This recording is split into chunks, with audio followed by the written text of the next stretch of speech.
Throughout history, empires have risen and fallen. Kingdoms have appeared and disappeared. Religions have divided and transformed. Yet one force has survived every age: compassion, the ability to care for another person, to protect the weak, to nurture a child, to place the needs of others above ourselves. Where does that spark come from? How is it preserved? And how has it survived the violence of human history? This is the story of what may be humanity's greatest inheritance: the spark of compassion. Every child enters the world helpless, unable to feed itself, unable to protect itself, unable even to survive alone. Yet somehow, across thousands of generations, human beings learn to care for one another. Mothers nurture infants, fathers protect families, grandparents pass on wisdom, communities support the weak. Compassion appears so natural that we rarely stop to ask where it came from. Is it merely a behavior, a social custom, a biological instinct? Or is it something more? A spark passed from one generation to the next, a gift inherited from those who came before us. Before we can understand where compassion is going, we must first ask where it began. Compassion does not belong to one nation. It does not belong to one race. It does not belong to one religion. It belongs to humanity. Across continents and across centuries, people who never met one another discovered the same truth. Children need protection. The hungry need food. The sick need care. The elderly need support. Communities survive when people help one another. Every civilization developed stories that celebrated kindness. Every culture honored mothers who nurtured life. Every people admired those who sacrificed for others. The languages were different. The clothing was different. The customs were different. Yet the spark remained the same. Compassion appears wherever human beings flourish, which raises an important question. Why does compassion appear so consistently in every corner of the world? Is it learned? Is it inherited? Or is it something even deeper? To explore that possibility, we must begin with a gift every child receives from its mother.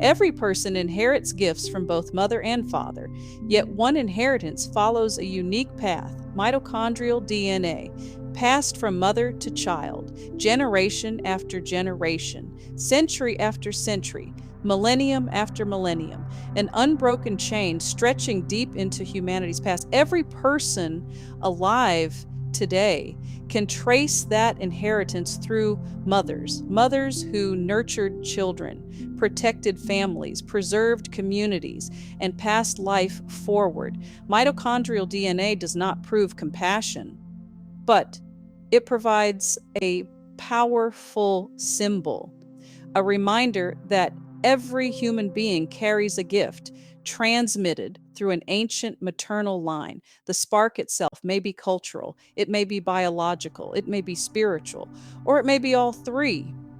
Across countless generations, mothers carried life forward, and with that life came language, memory, wisdom, and perhaps compassion itself, which raises another question. Why do so many ancient traditions associate compassion, light, wisdom, and life with the feminine? Across the ancient world, light became one of humanity's most powerful symbols. Light reveals, light guides, light protects, light allows life to flourish. It is therefore no surprise that many cultures associated light with wisdom, compassion, and motherhood. A mother illuminates a child's world. She teaches language, she teaches trust, she teaches empathy, she teaches what it means to be human. Long before schools existed, mothers were humanity's first teachers. They carried knowledge from one generation to the next. They preserved stories, traditions, values, and compassion. In the biblical narrative, we encounter an intriguing transformation. Sarai becomes Sarah, a change of name, a change of identity, a change that many readers pass over without a second thought. But what if the change was intended to convey something deeper? What if Sarah was meant to represent more than a historical woman? What if she became a symbol of the mother of light? To explore that possibility, we must look more closely at the meaning of names. Throughout history, names have carried meaning. A name can describe a person, a family, a destiny. Sometimes a name can even tell a story. In the book of Genesis, one of the most famous name changes occurs when Sarai becomes Sarah. Most readers pass over the change quickly, yet the text pauses to emphasize it. Why? Why change the name at all? What was the storyteller trying to communicate? Throughout the ancient world, women were associated with life, wisdom, nurture, and continuity. Mothers preserved language, tradition, memory, compassion, generation after generation. The change from Sarai to Sarah suggests more than a simple personal name. It suggests an expanded role, a woman whose influence reaches beyond her immediate family, a woman who becomes symbolic of a larger inheritance, an inheritance passed from mother to child, not merely through blood, but through teaching, through example, through compassion.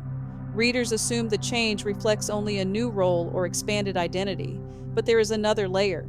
Looking at the consonants SRH, some interpreters have identified an enigmatic reading. Isha Ora is translated woman of light. An ancient goddess, the wife of Zeus, carries a similar name. Hera, H.R. read Ha-Ora, is translated the light. Whether intended literally or symbolically, the image is powerful. Light guides, light reveals, light nurtures life. A mother illuminates a child's world long before that child understands language, law, or tradition. Through teaching, example, and compassion, she becomes a bearer of light to the next generation. In this reading, Sarah is not merely an individual woman. She becomes a symbol, a mother of light, a keeper of the spark passed from generation to generation, which raises another question. If Sarah represents the mother of light, what role does Abraham play?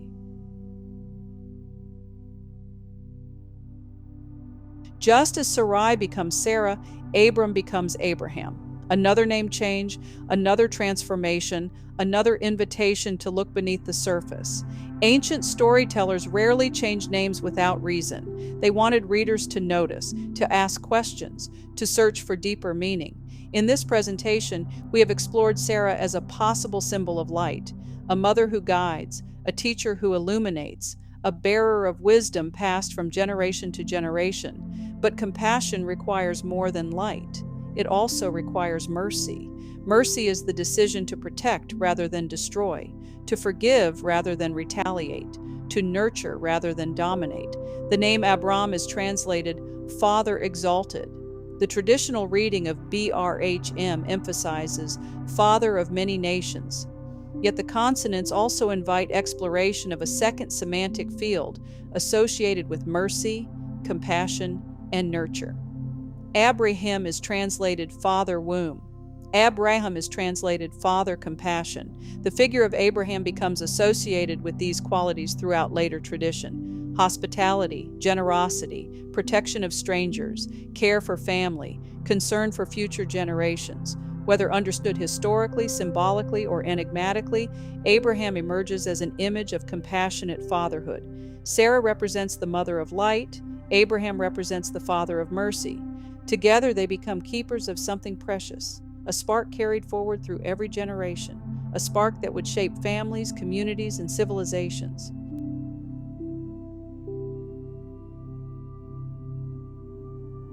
At this point, the pattern becomes difficult to dismiss. Genesis chapter 1 does not open with, "In the beginning Yahweh," translated Lord. Genesis opens with, "In the beginning Elohim," translated gods. The name changes of Abram and Sarai are not given by Ela Shadday, but by Ela Shadday. Abram becomes Abraham. Sarai becomes Sarah. In this reading, Abraham becomes Father Compassion.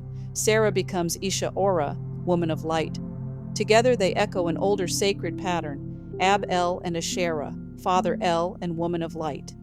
The similarities are not random, they are signals. Later, Yahweh's tradition may have claimed victory, but the deeper enigma preserves another story. Moses, Jesus, and the revered holy men and women were not pointing toward a solitary male war god. They were preserving the union of father and mother, light and mercy, wisdom and compassion, the spark itself.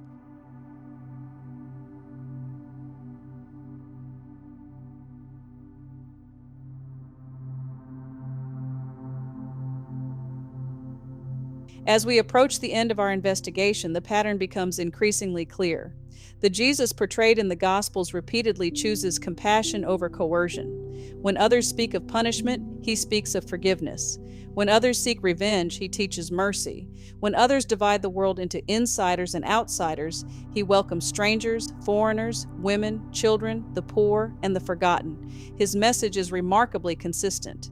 Love your enemies. Bless those who curse you. Turn the other cheek. Do unto others as you would have them do unto you. Feed the hungry. Care for the sick. Comfort the brokenhearted. The contrast could hardly be greater. One path seeks power through fear. The other seeks transformation through compassion. One builds crosses. The other prepares tables. One demands obedience. The other invites understanding. Whether we interpret these stories literally, symbolically, or enigmatically, the direction is unmistakable.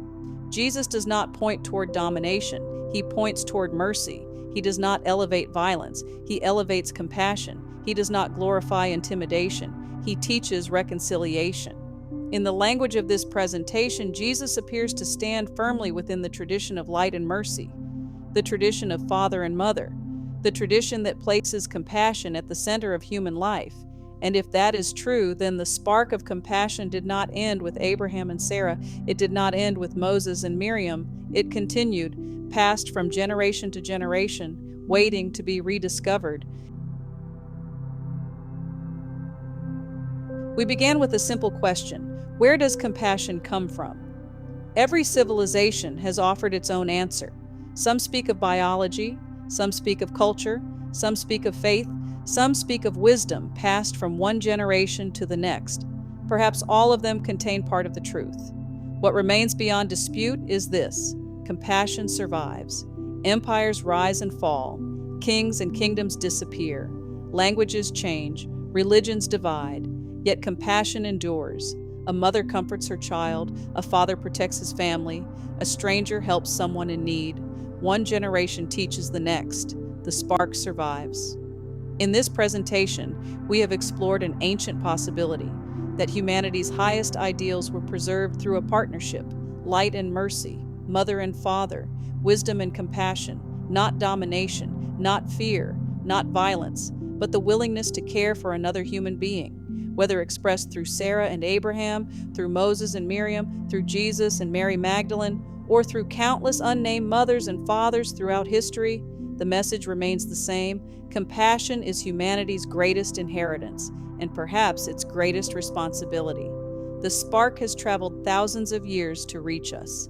The question is no longer where it came from. The question is what we will do with it. Will we pass it forward, or will we allow it to fade? The future, as always, belongs to those who choose compassion.